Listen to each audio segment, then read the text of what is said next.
In a time when COVID vaccinations dominate, there's concern among pediatricians about childhood vaccinations not being seen with the same importance.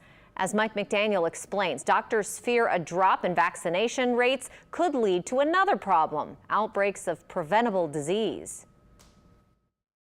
They're routine and required for school, but once the COVID pandemic took hold, millions of childhood immunizations were put on hold as well. Schools were shut down, businesses were shut down.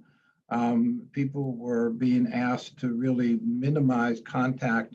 Dr. Joseph Bocchini is a pediatric infectious disease specialist and vice president of the Louisiana Chapter of the American Academy of Pediatrics. He says putting childhood vaccines on hold can lead to bigger problems. Although we have good control of these vaccine-preventable diseases, many of those viruses and bacteria are still out there. According to analysis of vaccine data by Blue Cross Blue Shield, there was a 26% decline across the country in childhood vaccinations last year when compared to 2019.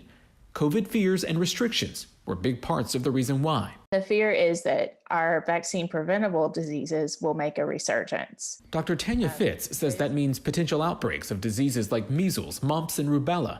Dr. Fitz is a pediatrician in Mississippi and president-elect of the Mississippi Chapter of the American Academy of Pediatrics. She says her practice has seen a 20% decline in childhood immunizations, which aren't just shots in the arm. Part of what we do is also developmental screenings, and we could be missing early signs of developmental delays. The first big decline happened between March and May when the pandemic took hold. The CDC even reported a decline in orders for vaccines. Dr. Fitz also points to August when many students shifted to virtual learning or homeschooling. We normally see an uptick of immunizations the last part of July and August, and the fact that those remain flat is very concerning. In Louisiana, Bocchini says immunizations started to rebound in August, but still not at pre-pandemic levels.